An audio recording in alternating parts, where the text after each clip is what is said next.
ನಾನು ಬೇಡ ಅಂತ ಹೇಳ್ತಾ ಇಲ್ಲ. ನಮಗೇನು ಕೊಟ್ಟಿದ್ದಾರೆ ಏನಾದ್ರು ಯೋಚನೆ ಮಾಡಿದ್ದೀರಾ ಅಂತ ನಮಗೆ ಬೇಕಲ್ಲಿ ಕೇಳ್ತಾ ಇದ್ದೀವಿ. ಅದನ್ನೇ ನಾವು ನಮ್ಗೆ ಅನ್ಯಾಯ ಆಗೋದು ಬೇಡ, ಇಲ್ಲಿವರೆಗೆ ಆಗಿರೋ ಅನ್ಯಾಯನೇ ಸಾಕಿದೆ, ನೀರು ಕೊಡಿ ಅಂತ ಕೇಳ್ತಾ ಇದ್ದೀವಿ. ಆಲಮಟ್ಟಿ ಇನ್ನಿನ ರೈತರಿಗೆ ಇನ್ನೂ ಪರಿಹಾರ ಕೊಟ್ಟಿಲ್ಲ. ಆಲಮಟ್ಟಿ ಎಲ್ಲ ಕಾರಂಜದವ್ರದ್ದು 40 ವರ್ಷದಿಂದ ಇನ್ನೂ ಸ್ಟ್ರೈಕ್ ಮಾಡ್ತಾನೆ ಅವರಲ್ಲಿ ಪರಿಹಾರಕ್ಕೆ.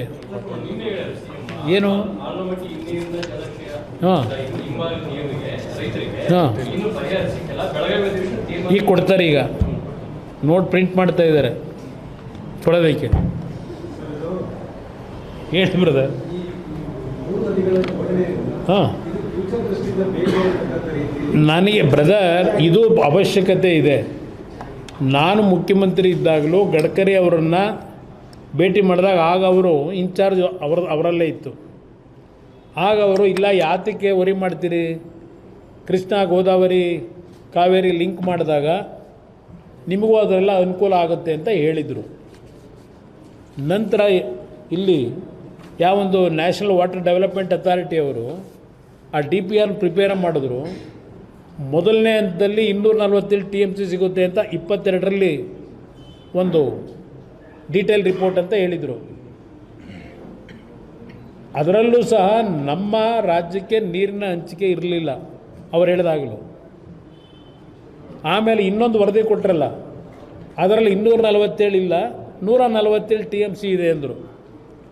147 TMCನಲ್ಲೂ ದೇವೇಗೌಡರ ಒಂದು ಪ್ರೆಷರ್ ಆದಮೇಲೆ 15 TMC ಕೊಡೋಕ್ಕೆ ಒಪ್ಕೊಂಡ್ರು. ಆ 15 TMC ಕೃಷ್ಣ ಗೋದಾವರಿ ಕಾವೇರಿ ಅಂತ ಹೆಸರಿದ್ದರು. ಕಾವೇರಿ ಕಡೆ ಈ ಭಾಗದ ಜನತೆಗೆ ಅಲ್ಲೇನು ನೀರು ಕೊಟ್ಟಿಲ್ಲ. ಅದು ಮಲಪ್ರಭಾ ಏರಿಯಾದಲ್ಲಿ ಡೆಫಿಸಿಟ್ ಏನಿದೆ, ಈ 15 TMCನ ಮಲಪ್ರಭಾ ಜಲಾನಯ ಪ್ರದೇಶಕ್ಕೆ ಉಪಯೋಗ ಮಾಡ್ಕೊಳ್ಳಿ. ಆದರೆ ಇದು ಓನ್ಲಿ ಕುಡಿಲಿಕ್ಕಷ್ಟೇ ನೀರು, ಅಗ್ರಿಕಲ್ಚರಿಗೆ ಕೊಡಲಿಕ್ಕಾಗಲ್ಲ ಅಂತ ಕಂಡೀಷನ್ ಹಾಕಿದ್ದಾರೆ. ಆ 15 TMCನೂ ನೀರು ನಿಮಗೆ ದೊರಕಿದ್ರೆ ಬರುತ್ತೆ, ಇಲ್ಲದೇ ಇದ್ರೆ ಇಲ್ಲ. ಇದು ಇರ್ತಕ್ಕಂಥದ್ದು ವಾಸ್ತವಾಂಶ. ಏನು ಮಾಡಬೇಕು ಅಂದರೆ ಅದಕ್ಕೋಸ್ಕರಲೇ ಇಲ್ಲಿ ಸಾಮತ ಕೊಟ್ಟುಬಿಟ್ಟಿದ್ದೀವಿ ಅಂತ ಹೇಳೋರಲ್ಲ, ಇದಕ್ಕೆ ನಾವು ಹೋರಾಟ ಮಾಡಬೇಕು. ಅದಕ್ಕೋಸ್ಕರಲೇ ದೇವೇಗೌಡರು ಪ್ರತಿ ಸಂದರ್ಭದಲ್ಲೂ ಈ ವಿಷಯಗಳು ಸೂಕ್ಷ್ಮವಾದ ವಿಚಾರ ಏನಿದೆ ಪ್ರತಿಯೊಂದು ಸಂದರ್ಭದಲ್ಲೂ ಅವ್ರು ಇಂಟರ್ಫಿಯರೆನ್ಸ್ ಏನು ಮಾಡಿದ್ದಾರೆ, ರಿಕ್ವೆಸ್ಟ್ ಮಾಡಿದ್ದಾರೆ, ಅದನ್ನು ಮುಂದುವರಿಸಬೇಕಲ್ಲ. ನಮಗೇನು ಕೊಟ್ಟಿಲ್ಲ ಇಲ್ಲಿ ಅಂತೇಳಿ ಇವರು ಎಲ್ಲದಕ್ಕೂ ನಮ್ಮ ಸಮ್ಮತಿ ಇದೆ ಅಂತ ಇಲ್ಲಿ ಹೇಳಿಕೆ ಕೊಟ್ಬಿಟ್ಟವ್ರೆ. ಹೋರಾಟ ಮಾಡಬೇಕಲ್ವ, ಕೇಳಬೇಕಲ್ವ, ಹೋಗಿ ಮಾಡಬೇಕು ಹೋರಾಟ. ಅದನ್ನು ನಾನು ಹೇಳ್ತಾ ಇದ್ದೀನಿ. ಈ ಥರ ಹೇಳಿಕೆ ಕೊಟ್ಬಿಟ್ರೆ ಆಮೇಲೆ ಮುಂದೇನು ಮಾಡ್ಕೊತೀರಿ? ಸಾರ್ವಜನಿಕವಾಗಿ ಸಮ್ಮತಿ ಕೊಟ್ಬಿಟ್ಟಿದ್ದೀವಿ ಅಂತ ಹೇಳಿದ್ರೆ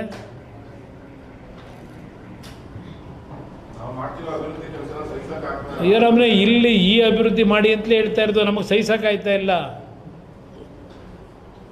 ಇದೆಲ್ಲ ನೋಡೇ ನಮಗೆ ಸಹಿಸೋಕ್ಕಾಗದೇ ಇರೋದು. ಅದಕ್ಕೆ ಹೇಳ್ತಾ ಇದ್ದೀವಿ ಸ್ವಲ್ಪ ಸರಿಯಾಗಿ ಮಾಡ್ರಪ್ಪ ಅಂತ. ನಿಮ್ಗೆ ಅವಕಾಶ ಸಿಕ್ಕಿದೆ ಮಾಡಿ ಅಂತ. ಏನು ಹೇಳಿ? ಹಾಂ,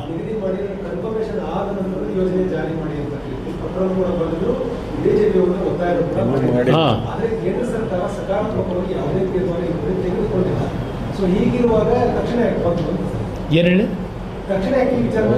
ಇದು ಯಾತಕ್ಕೆ ಹೇಳಿಕೆ ಕೊಟ್ಟರು ನೆನ್ನೆ ಅಂತ ನಾನು ಹೇಳ್ತಾ ಇರೋದು. ಸಮ್ಮತಿ ಏನು ಹೇಳಿದ್ದಾರೆ ಇಲ್ಲಿ, ಕೃಷ್ಣ ಕಾವೇರಿ ಗೋದಾವರಿ ಜೋಡಣೆಗೆ ಸಮ್ಮತಿ. DK ಶಿವಕುಮಾರ್ ಅವರು ಸಮಾಧಾನ ಆಗಿದೆ ಅಂತಲೇ ಹೇಳಿರೋದು ಅವರು.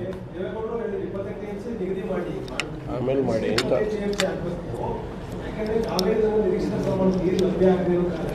ಅದಕ್ಕೆ ಈಗಲೂ ಸಹ ದೇವೇಗೌಡರು ನಿರಂತರವಾಗಿ ಅವರು ಹೋರಾಟ ಮಾಡ್ತಾ ಇದ್ದಾರೆ. ನಮ್ಮ ಪಕ್ಷದಲ್ಲೇ ಹೋರಾಟ ಮಾಡ್ತಾ ಇದ್ದೀವಿ.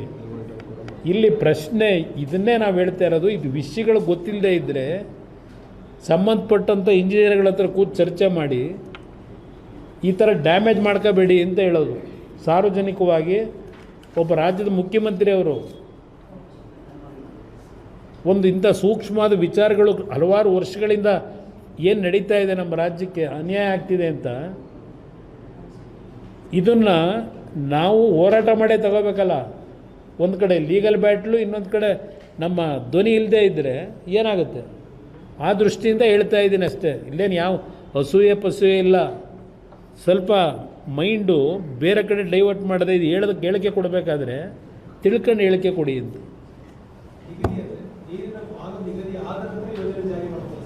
ಯಾವ್ದು ಹೇಳಿ? ಮಾಡಿ ಕೊಟ್ಟಿಲ್ಲ, ಈಗಾಗಲೇ ತೀರ್ಮಾನ ತಗೊಂಡ್ಬಿಟ್ಟವ್ರೆ. ಅದಕ್ಕೆ ಹೋರಾಟ ಮಾಡ್ತಾ ಇದ್ದೀವಿ. ಇವ್ರ ಸಮ್ಮತಿ ಅಂತ ಹೇಳಿದ್ರೆ ನಾವು ಡಿಮ್ಯಾಂಡ್ ಇಟ್ಟಿದ್ದೀವಿ.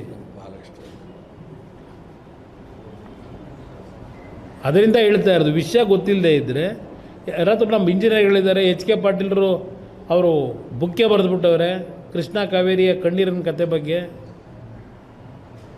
ಅವ್ರನ್ನಾದರೂ ಕೇಳಿ ತಿಳ್ಕೊಂಡು ಮಾಡಿ ಕೆಲಸನ.